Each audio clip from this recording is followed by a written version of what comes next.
A la escritura.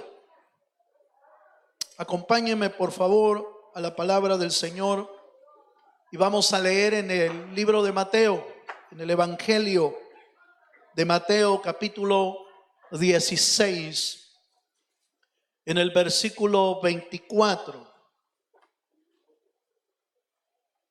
Mateo capítulo 16, versículo 24. Dice así la palabra del Señor. Entonces Jesús dijo a sus discípulos: si alguno quiere venir en pos de mí, niéguese a sí mismo, tome su cruz y sígame. Amén. Continuamos con nuestra serie que le hemos titulado La voluntad de Dios a mi vida, y hemos venido trayendo una serie de temas que tienen que ver profundamente con la voluntad quizás más importante de Dios para nuestra vida, y es el hecho de consagrarnos para Dios, de santificarnos para Él. Y hablamos la semana pasada de elementos como el arrepentimiento y el perdón como dos elementos principales de aquellos que quieren caminar en la senda del Señor. Tienen que aprender a usar continuamente el arrepentimiento y el perdón para vivir una vida sana espiritualmente. No se puede vivir sin esos dos elementos, porque normalmente el ser humano va acumulando en el corazón y en el camino va acumulando sentimientos que se convierten en obstáculos para buscar a Dios. El resentimiento, el odio, los celos, las envidias, sentimientos que no deberían encontrar cabida en nuestro corazón, pero que la verdad es que se alojan ahí, y al no tener los recursos como el arrepentimiento y el perdón, los lleva cargando uno por años, y eso le impide tener una vida sana espiritualmente. Bueno, pero eso fue lo que hablamos la semana pasada. Pero hoy, nuestro tema de hoy es una vida rendida al Señor. Una vida totalmente rendida al Señor. ¿Y qué mejor texto para hablarnos de una vida rendida que este texto de Mateo? Si alguno quiere venir en pos de mí, niéguese a sí mismo, tome su cruz y sígame. Algunos le llaman a este pasaje la ley del discipulado. Algunos estudiosos le llaman a este pasaje bíblico la ley del discipulado. ¿Por qué?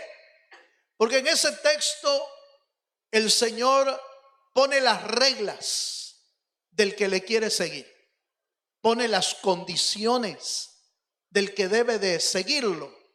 Y por supuesto, estas condiciones, hermano, no siempre, la mayoría de veces, no son muy agradables para el ser humano terrenal, sino solo para aquellos que de plano dan pasos más firmes y más sólidos en la búsqueda del Señor.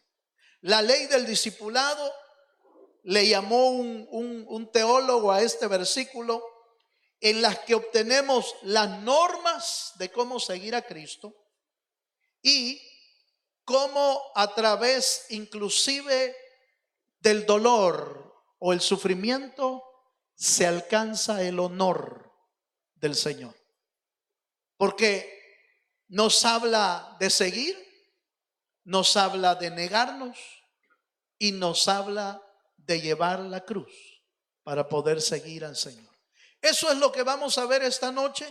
Vamos a tratar de ver esta ley y que el Señor nos ayude a entenderla, para que no seamos de muchos que han dejado el camino del discípulo de Cristo y se han ido en pos de aquello que a Dios no le agrada y dejaron el camino de seguir al Señor, que es nuestro Salvador y Señor. ¿Cuántos dicen amén?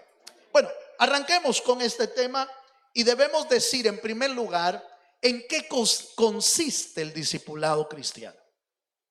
¿Qué es ser discípulo de Cristo en realidad? ¿Qué es para usted ser discípulo? Nosotros quizás tengamos un concepto errado o un concepto equivocado, porque no, el ser humano siempre tiende a hacer conceptos fuera de la Biblia. Fíjese, aleluya. Casi siempre tiende el ser humano a hacer conceptos fuera de la Escritura y hace su propio evangelio, pero no el evangelio de Jesucristo. ¿Qué es ser un verdadero discípulo de Cristo? En primer lugar, debemos decir que un verdadero discípulo de Jesucristo sigue a Cristo en el dolor para seguirle después en el honor. Oiga esto. El discípulo verdadero de Jesucristo es aquel que está dispuesto a seguirle aún en el dolor para después seguirlo en el honor. Usted ve la historia bíblica, usted ve la Biblia y usted encuentra cientos y miles de creyentes y discípulos del Señor que tuvieron que pasar por un camino difícil en su vida por seguir a Cristo. A pesar, hermano, a pesar de todas las dificultades para seguir a Cristo, tenían la fortaleza y la firmeza de no abandonar el camino, sino seguir firme hasta alcanzar la meta que Cristo había trazado. Ese es el verdadero discípulo. El apóstol Pablo habla de algunos discípulos y dice: algunos me han abandonado. Aleluya. ¿Cuántos habrán abandonado a Cristo? Bueno, muchos también lo abandonaron. Usted lee, por ejemplo, Juan capítulo 6, versículo 66, y ahí menciona, no es casualidad ese numerito, hermano. Ese numerito tiene, usted recuerda, tiene algún significado en la Biblia. No es casualidad que en Juan capítulo 6, véalo conmigo por favor, Juan capítulo 6, versículo 66, donde el Señor estaba explicando lo que era el verdadero discipulado. Algunos tomaron la decisión mejor de ya no seguir al Señor Jesucristo. Juan capítulo 6, versículo 66 dice: desde entonces muchos, ¿de qué dice, hermano? De sus discípulos. Esta parte es interesante porque no dice que no eran discípulos, dice que eran discípulos. Eso quiere decir que ya habían hecho seguramente la profesión de fe, ya habían creído en el Señor Jesucristo, pero note, desde entonces muchos de sus discípulos volvieron atrás y ya no andaban con él. Y está hablando del Señor Jesucristo. Esta es la historia donde el Señor les dice: miren, el que no come de mi carne y no bebe de mi sangre no va a poder ser mi discípulo. Y algunos empezaron a decir: dura es esta palabra. Otros dijeron: bueno, y si así es la cosa, ¿quién podrá ser salvo entonces? Y entonces el Señor les empezó a mostrar que en el camino del discipulado de Cristo no todo es color de rosas. No todo es bondades, no todo parece siempre agradable. El Señor les empezó a explicar que a veces el camino se convierte en un camino duro y difícil. Y cuando esto oyeron muchos, entonces de plano dijeron: no, entonces mejor me regreso a mi casa. Se dieron la vuelta y se fueron. Jesús vio a todos los que se fueron. y solo vio a su grupito más íntimo, los 12 discípulos, y les preguntó: ¿y ustedes se quieren ir también? Y entonces el apóstol Pedro aparece en escena y le dice: Señor, ¿a quién iremos si solo tú tienes palabras de vida eterna? ¿Sabe quiénes se fueron? Todos los que habían comido de gratis. Aleluya. Todos esos se fueron, porque habían visto el milagro de la multiplicación. Habían comido pan multiplicado. Habían comido pan milagroso y pez milagroso. Comieron y se saciaron. Pero cuando oyeron que la palabra y lo difícil del camino, todos ellos dieron la espalda y se fueron. Pero los que se quedaron, no se quedaron por el pan físico, no se quedaron por las bondades del camino, se quedaron por una verdad que debe de estar bien puesta en el discípulo, y es que solo Él tiene palabras de vida eterna. Dele un fuerte aplauso al Señor si se anima. ¿Cuántos dan gloria a Dios? ¿Cuántos dan gloria a Dios, hermano? Entonces note por favor, el verdadero discípulo es aquel que sigue al Señor en todo tiempo. Tiempos de bondades, tiempos de dificultades, pero siempre sigue en el camino del Señor. ¿Cuántos dicen amén? Déjeme mostrarle ahí en este mismo punto del discipulado, que es el verdadero discipulado cristiano. Números capítulo 14, versículo 24. Hay un ejemplo, esto es en el Antiguo Testamento, pero me encantó el pasaje, lo que dice el pasaje, me encantó lo que dice, como para usarlo para ejemplo de los discípulos de hoy. Números capítulo 14, versículo 24. Está hablando de un personaje muy conocido en la Biblia. Habían dos en la Biblia muy conocidos ahí. Números 14, 24 dice: pero a mi siervo Caleb, por cuanto hubo en él otro espíritu, y decidió, oiga esta frase por favor, y decidió ir en pos de mí. Subraye esa frase por favor. Y decidió ir en pos de mí. Yo le meteré en la tierra donde entró, hablando de la tierra prometida, y su descendencia la tendrá en posesión. ¿Cuántos dicen amén?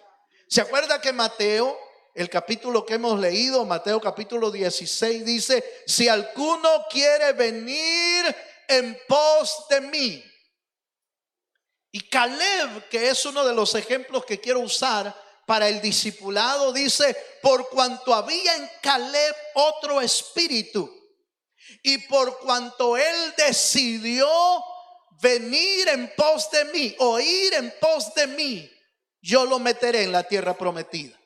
Yo lo voy a meter en la tierra prometida, y a su descendencia le daré la heredad. Entonces fíjese que me llamó la atención esto. ¿Sabe por qué? Porque note que dice: por cuanto él decidió. Seguir a Cristo no es una emoción. Seguir a Cristo es una decisión. No se sigue a Cristo por emoción, se sigue a Cristo por convicción. ¿Cuántos dicen amén? Los discípulos que fallan en el camino son los discípulos que se emocionan. Los discípulos que fallan en el camino son los discípulos que se emocionan con las bondades del camino del Señor. Y cuando viene lo recio del camino o lo duro del camino, entonces sus fuerzas se desinflan. Sus fuerzas se vienen abajo, se debilitan y ya no quieren seguir a Cristo. Pero en el Caleb había otro espíritu. ¿Qué espíritu? El espíritu del Señor, por supuesto. Aunque en realidad está hablando de un espíritu humano todavía. No está hablando del espíritu de Dios. El versículo no tiene la palabra espíritu con E mayúscula, no está hablando del Espíritu de Dios, está hablando del espíritu humano. Pero ¿sabe qué es lo que pasa? El espíritu humano había entendido las cosas que el Espíritu de Dios quería hacer en él. El discípulo verdadero es aquel, hermano, que no se detiene por nada. A pesar de lo duro y de lo difícil del camino, está dispuesto, está decidido a caminar en la senda de Dios. ¿Cuántos dicen amén? Entonces, el verdadero discipulado es aquel que nunca vuelve atrás a pesar del camino difícil. Sigamos un poquito más. ¿Cuáles son los requisitos para ser un buen discípulo?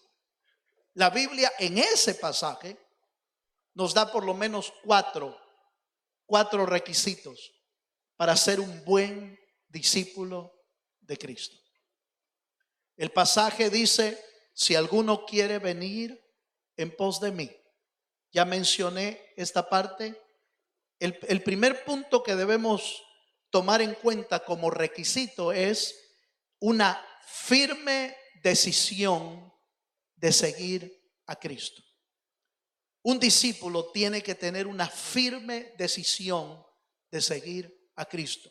Y ojo con lo que voy a decir, no es obligada, es voluntaria.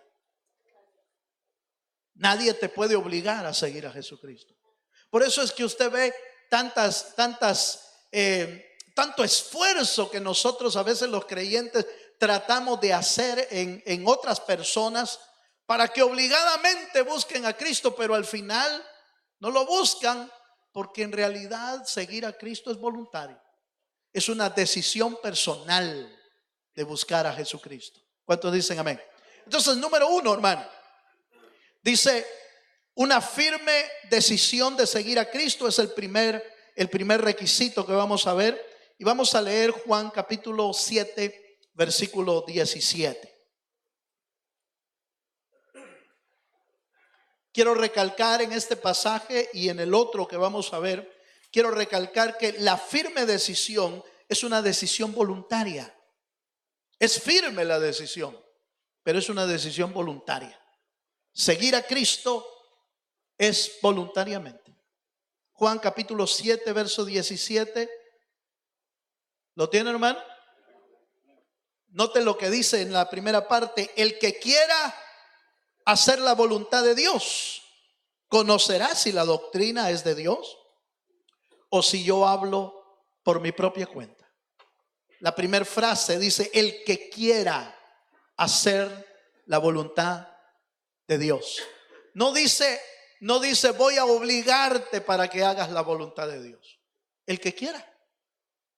Es una decisión personal de seguir a Cristo. Es una decisión personal de aceptar la voluntad de Dios. Es una decisión voluntaria de, hermanos, de creer la palabra. Nadie te puede forzar a creer, pero tiene que ser una decisión. Si quieres ser discípulo, hermano, no puedes tener dos pensamientos. La Biblia dice en Santiago que el hombre de dos pensamientos es inconstante en todos sus caminos. El hombre de doble ánimo, dice Santiago, el hombre de dos pensamientos es inconstante en sus caminos. Yo no sé si a usted le ha pasado, hermano, que por ratos se anima a buscar a Dios y después la otra semana ya no. Aleluya. En una semana está interesado en leer la Biblia, la siguiente semana ya no. Hermano, estoy disponible para el servicio de Dios, la otra semana ya no. ¿Sabe qué es eso? Doble ánimo, inconstante. El discípulo no puede ser inconstante. El discípulo tiene una firme convicción, una firme decisión de seguir los pasos de su maestro. ¿Quién es nuestro maestro, hermano? Cristo. Él es nuestro maestro. Entonces, entre los requisitos que estamos viendo, el primero es la firme decisión de seguir a Cristo. Filipenses 2:13 nos vuelve a recalcar que es una decisión voluntaria. es una decisión voluntaria. Filipenses 2:13 dice, ¿lo tiene, hermano? Porque Dios es el que en vosotros, oiga, Dios es el que en vosotros produce así el querer como el hacer. ¿Por qué, dice, hermano? Por su buena voluntad. Mire, esto nos lleva a una posición mucho más complicada. Cuando usted está animado a buscar a Dios, ¿sabe quién le provocó ese ánimo? Dios. Es que por sí solo el ser humano, hermano, no quiere buscar a Dios. Por sí solo.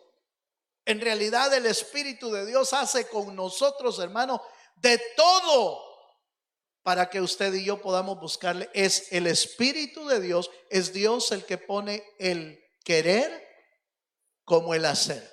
Entonces debemos rogar al Espíritu de Dios, hermano, que trabaje dentro de nuestra vida, que trabaje en nuestro interior, que podamos decirle al Señor: Señor, yo ya no quiero ser gente de doble ánimo, ya no quiero ser un creyente de dos voluntades. Quiero tener una sola voluntad, y esa voluntad que seas tú, Señor, poniendo el querer como el hacer. ¿Cuántos dicen amén?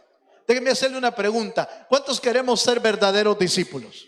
¿Usted quiere ser verdadero discípulo? Entonces necesitamos que el Señor ponga en nuestra vida, hermano, el deseo de que el querer como el hacer.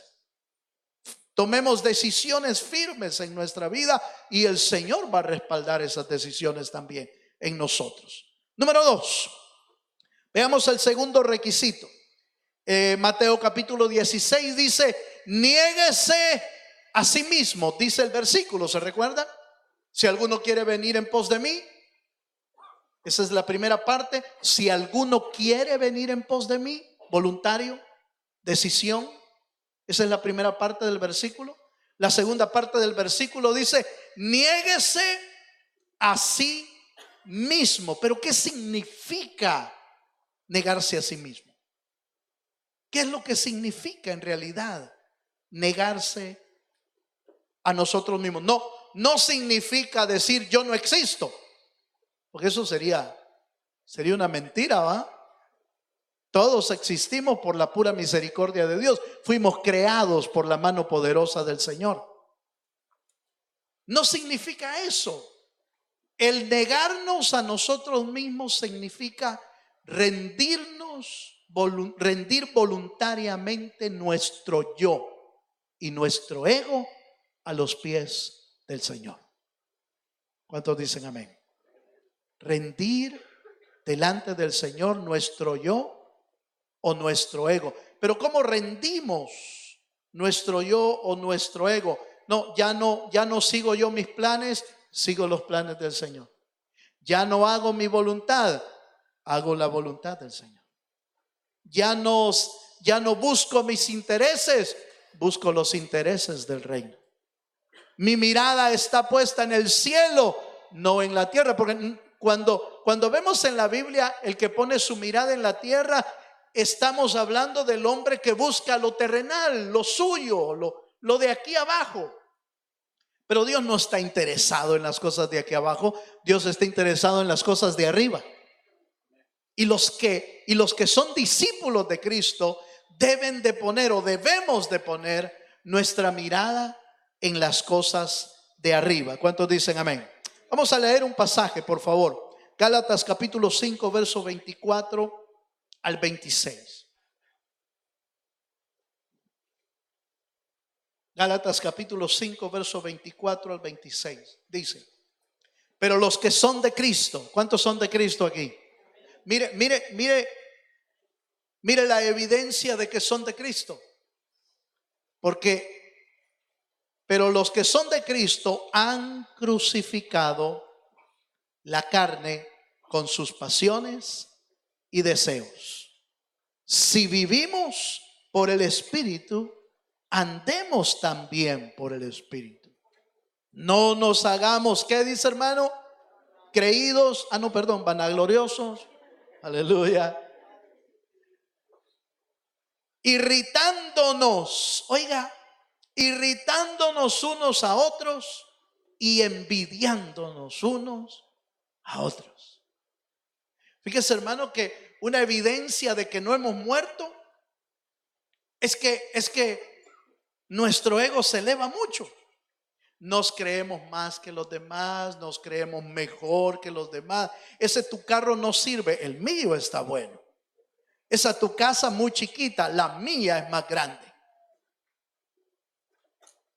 El ego se muestra en muchas cosas. Por ejemplo, yo le mencioné en alguna ocasión, creo yo que le mencioné, que una de las cosas que normalmente uno hace cuando su orgullo está muy elevado es que no le gusta perder en nada. Aleluya. Hay gente, hermano, que no le gusta perder, pero ni siquiera un partido de fútbol. Y si pierde, hace berrinche, pues no, el árbitro está vendido. Fulano de tal no puede. No, lo que pasa es que hicieron trampa. Y hace, hermano, pone un montón de excusas para explicar por qué perdió. Pero ¿sabe qué es en realidad? Que al ego no le gusta perder. Aleluya. ¿A cuántos no les gusta perder? Ninguno, miren, ni uno vino hoy. Se quedaron todos en casa. Pero en realidad es algo que uno trae por naturaleza, hermano. Usted ve los niños y a los niños no les gusta perder. Se enojan cuando pierden. No, a veces yo he visto a los niños cuando los ponemos a jugar. En una ocasión que tuvimos un día de familia y los pusimos a jugar a los niños y todo eso. Cuando perdían los niños que perdían, algunos se ponían a llorar. Se ponían a llorar. Bueno, y cuando se premiaron a los que ganaron, ay Dios, hermano, ¿cómo hacíamos para callar a los otros? Porque también querían medalla y habían perdido. Pues, por naturaleza no nos gusta perder. Y una reacción de un niño es normal que llora cuando pierda. Pero ¿sabe qué es lo más terrible? Ver a un bigotudo llorando. Aleluya. Ver a uno grande llorando porque ha perdido. Llorando porque ha perdido. Es el ego. El texto es tremendo porque habla de vanagloria. Dice que irritándonos, fíjese, hermano, que a los que padecen de ego les gusta molestar a otros. Aleluya. Mire a su hermano que tiene a la par ahí. Por eso es que me molestas tanto, dígale. Aleluya. Por eso es que me molestas tanto. Porque el egocéntrico le gusta irritar a los demás. Le gusta incomodar a los demás. Es el ego. Es el trabajo, la acción del ego moviéndose en nuestra vida. Lo ideal sería, hermano, que el discípulo de Cristo que está siendo tratado por el Espíritu en su interior tuviese una relación afable, amable, cómoda con los demás cristianos. Eso debería de ser lo normal. Con el Espíritu tratado en nuestro interior. Cuando no ha sido tratado, buscamos cómo incomodar. Ese es tu pelo, vos. Qué feo te quedó. Ese vestido no te luce. No te queda bien. Ese color que te pusiste, esos zapatos parecen zancos, te vas a caer. O sea, siempre está tratando de incomodar a alguien. ¿Sabe qué es eso? El ego. Ahora, por favor, quiero que me entienda esto. El ego puede estar o muy elevado o muy bajo. Y los dos dan problemas. Pero hay gente, hermano, que porque tiene el ego bajo, siempre busca atacar primero. Aleluya. cuando habla con el otro. Siempre busca decirle algo mal para no quedarse atrás. Dice, la Biblia dice, hermano, que se irritan los unos a los otros. Si usted está, hermano, haciendo irritar a otra gente, podría ser que su ego esté en problemas. Y lo que necesitamos hacer es tirar nuestro yo y nuestro ego a los pies de Jesucristo. Amén, hermano. El versículo habla de envidias. Alguna vez, mire, yo sé que esto ya no le pasa. Yo sé que ya no pasa esto. Pero ¿alguna vez ha sentido la cosquilla de la envidia? ¿Alguna vez la ha sentido ahí adentro? Lo más seguro es que sí, hermano. Todos hemos pasado por ahí. Más de alguna vez hemos visto algo que dijimos, ¿y ese por qué tiene eso? Él no se lo merece. Pero ¿sabe qué es eso? Envidia. A veces no podemos ver que la gente está siendo prosperada. Nos sentimos incómodos porque otro está siendo prosperado, porque otro ha sido bendecido, porque a otro le dieron un nuevo ascenso en el trabajo, porque a otro le aumentaron el salario, porque otro de repente apareció en carro nuevo y dice, sí, pero lo debe. ¿Y qué le importa a uno, hermano? Aleluya. Que lo deba o no lo deba no es nuestro interés. Alegrémonos por el carro nuevo, aunque lo deba. Pero ese no es nuestro problema. Nosotros deberíamos de alegrarnos por la bendición que está teniendo otro. Deberíamos de gozarnos de la bendición que está recibiendo. Pero cuando sentimos incomodidad, cuando vemos la prosperidad, la bendición en otro y nos sentimos incómodos, es el ego que se está manifestando en nuestra vida. Tenemos que llevarlo a la cruz. Tenemos que negarnos a nosotros mismos y decirle, Señor, yo no quiero sentir eso. Hermano, la bendición de otro es de él, a él se la dieron. Tú tienes tu propia bendición y tendrás tu propia bendición de parte de Dios. No envidies la bendición de otro. Dios tiene algo para ti. ¿Cuántos dicen amén? Número 3. Leamos 1 de Corintios 12:12 antes de ver el punto número 3 de tome su cruz. 1 de Corintios capítulo 12 verso 12 dice, porque así como el cuerpo es uno, oiga esto, porque así como el cuerpo es uno y tiene muchos miembros, pero todos los miembros del cuerpo, siendo muchos, son uno solo cuerpo. Así también Cristo. ¿Sabe qué es lo que está hablando? Está hablando de la unidad del cuerpo. Está hablando de la unidad del cuerpo. El apóstol Pablo, hablando también acerca de la unidad del cuerpo, da a entender que cuando uno de los miembros se duele, ¿qué hace el otro? ¿Qué hace la otra parte del cuerpo, hermano? También se duele. Mire, quizás el dolor está allá en el último dedito, en el dedo chiquito del pie, pero lo siente hasta el cerebro, hermano. ¿O no? Lo siente, porque es un solo cuerpo. Y como están unidos, todo el cuerpo se resiente. La unidad del cuerpo, ¿sabe qué es lo que refleja? Refleja, hermano, una vida rendida al ego.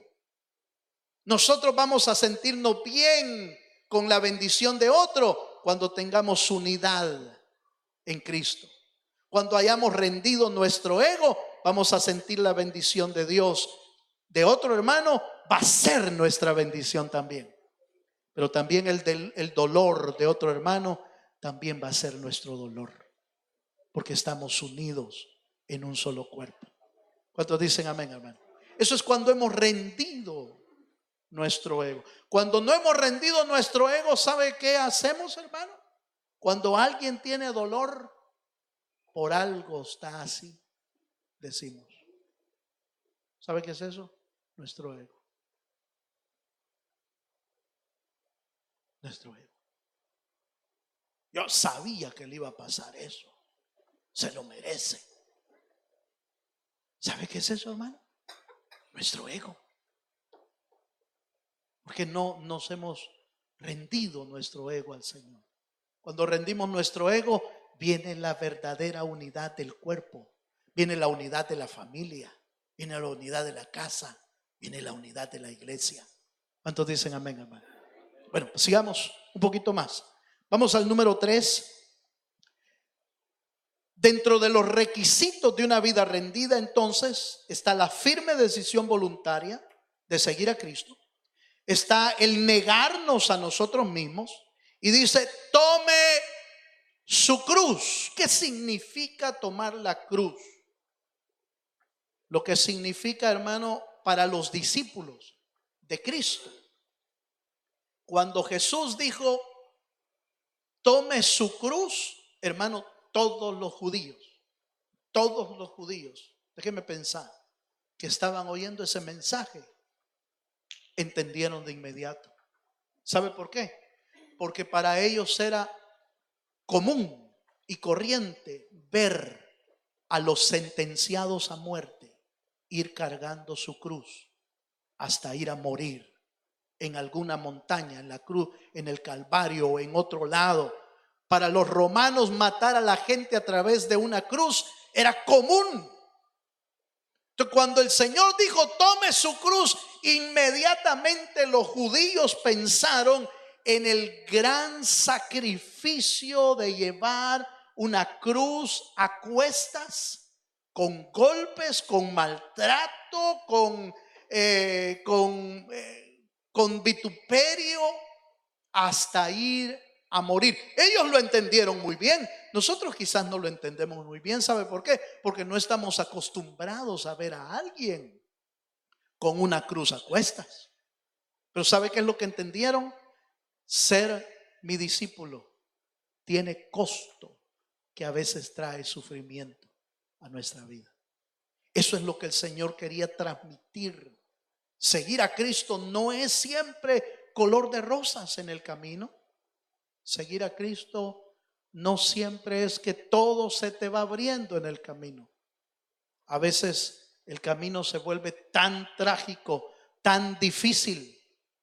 Pero el Señor está diciendo, toma tu cruz y sígueme. ¿Cuántos dicen amén?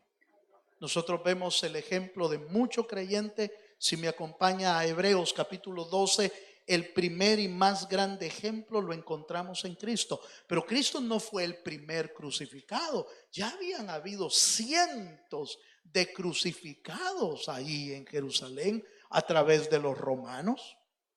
Por supuesto, la cruz de Cristo y la crucifixión de Cristo es la más especial porque es la única que ha traído salvación. Dice Hebreos capítulo 12 versículo 3: considerad aquel que sufrió tal contradicción de pecadores contra sí mismo. ¿Para qué? ¿Para qué dice, hermano? Para que vuestro ánimo no se canse hasta desmayar. Entonces, mire, hermano, mire cómo el Señor está animando. Consideren a Cristo que sufrió en la cruz del Calvario y anímense. Aleluya. ¿Lo mira usted como palabra de ánimo? En realidad lo son. ¿Sabe por qué lo son? Porque está poniendo a Cristo como el que llevó, hermano, como el que llevó la cruz, como el que nos enseñó el camino a seguir, y además sobre él llevó la carga más fuerte que puede existir. Lo que tú y yo cargamos en esta vida, hermano, las angustias, las aflicciones, los problemas, no se comparan a lo que nuestro Señor Jesucristo tuvo que cargar por nosotros. ¿Cuántos dicen amén, hermano? En otras palabras, al verlo a Él, lo que Él sufrió, en realidad debería de animarnos, porque Él ya sufrió lo máximo. Lo que usted y yo sufrimos, el apóstol Pablo le llama esta leve tribulación momentánea. Es pasajera. Pero la gloria que viene después es mucho mayor que lo que hoy estamos padeciendo. ¿Cuántos dicen amén? Entonces dice, anímense, no desmayen, consideren a Cristo que sufrió al ir en la cruz del Calvario, considérenlo y anímense ustedes, como dándonos a entender, Cristo ya sufrió el máximo sufrimiento que podría suceder por nosotros. Usted y yo, lo que tenemos que hacer es ver, hermano, el milagro o ver la victoria que Cristo obtuvo en la cruz para nosotros. ¿Cuántos dicen amén? Vamos a un versículo más. Voy cerrando porque el tiempo me alcanzó. Romanos 5, 3 al 4 dice, este texto es interesante, mire hermano. Romanos 5, versículo 3 al 4 dice, y no solo esto, sino que también nos gloriamos. Oiga esa palabra, hermano. Nos gloriamos en las tribulaciones, sabiendo que la tribulación produce paciencia, y la paciencia prueba, y la prueba ¿qué? Esperanza. Entonces la tribulación que usted y yo podamos estar padeciendo hoy en día, hermano, esa tribulación va a traer fruto de paciencia en nuestra vida. Y además va a producir esperanza. Quizás lo que usted y yo estamos viendo no le logramos ver ningún tipo de esperanza, pero lo que Dios está haciendo en nosotros, hermano, lo que Dios está haciendo en nuestra vida, lo que Dios está preparando para nosotros en el cielo, es la esperanza que usted y yo debemos de tomar en nuestro corazón y decirle, Señor, ni tribulación, ni hambre, ni desnudez, nada nos podrá separar del amor que es en Cristo Jesús. ¿Cuántos dicen amén, hermano? Entonces, con razón, el Señor dice, cuando habla de tomar la cruz, está hablando de los diferentes tribulaciones y de los diferentes sufrimientos a la que el creyente es sometido. Pero que lo que está sucediendo es que Dios está trabajando en su interior, está trabajando en su vida, preparándolo para una esperanza mayor y para una gloria mayor en Cristo Jesús. Amén. Y termino. El versículo de Mateo capítulo 16 termina diciendo, y sígame. Comenzó diciendo, si alguno quiere venir en pos de mí, voluntario. Pero al final dice, tome su cruz, usted niéguese a sí mismo, tome su cruz y sígame. Ahora, aquí hay un punto interesante. Esa frase, y sígame, es mucho más profunda. ¿Sabe por qué? Porque a esa altura debemos estar conscientes que en ese camino ya no vamos solo, sino que en ese camino vamos con una cruz a cuestas. El que está dispuesto a seguir a Cristo ya con una cruz, está consciente del peso que Dios está poniendo sobre él. Porque con una cruz, ¿a dónde lo llevan a uno, hermano? A morir. Vamos a desaparecer nosotros. Nuestro yo va a desaparecer. Es necesario, decía el Evangelio, es necesario que yo mengüe para que Cristo crezca en nosotros. ¿Se animaría usted a caminar en ese discipulado? ¿Verdad que no es muy atractivo, hermano? Aleluya. Humanamente no es atractivo. Por eso es que ese evangelio, predicar ese evangelio a mucha gente no le agrada. Pues no. A mí hábleme de bendiciones. A mí hábleme de milagros. A mí hábleme de riquezas. A mí hábleme de las abundancias.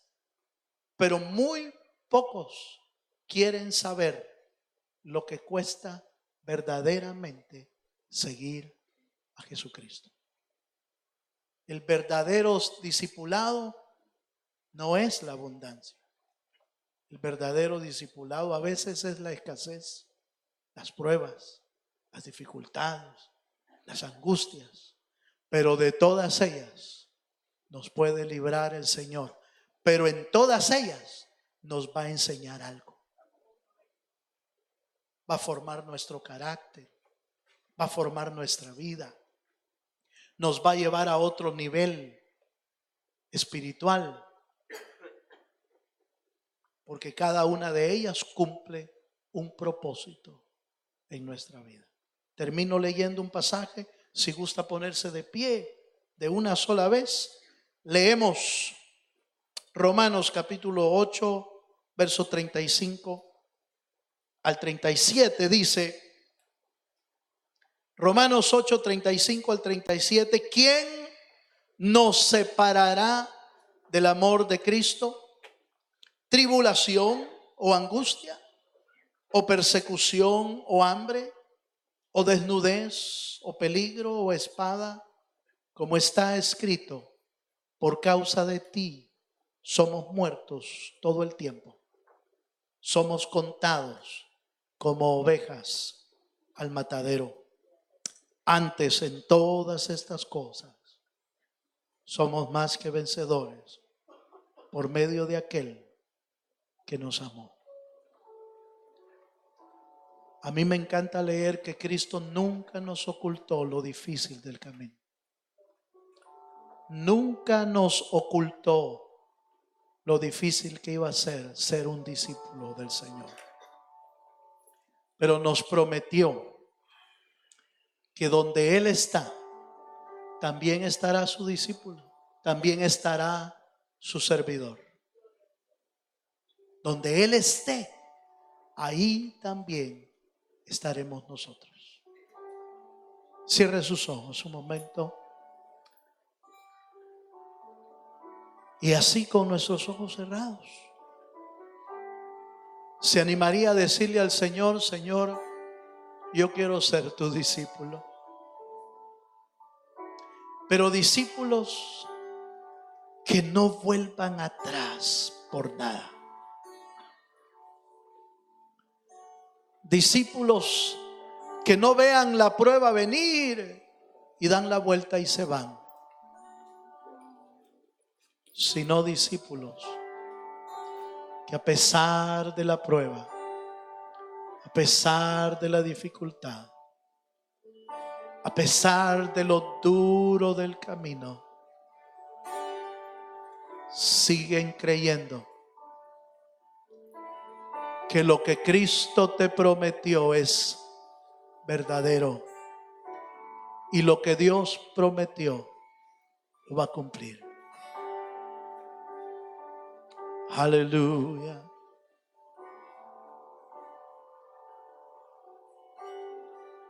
Razón tenía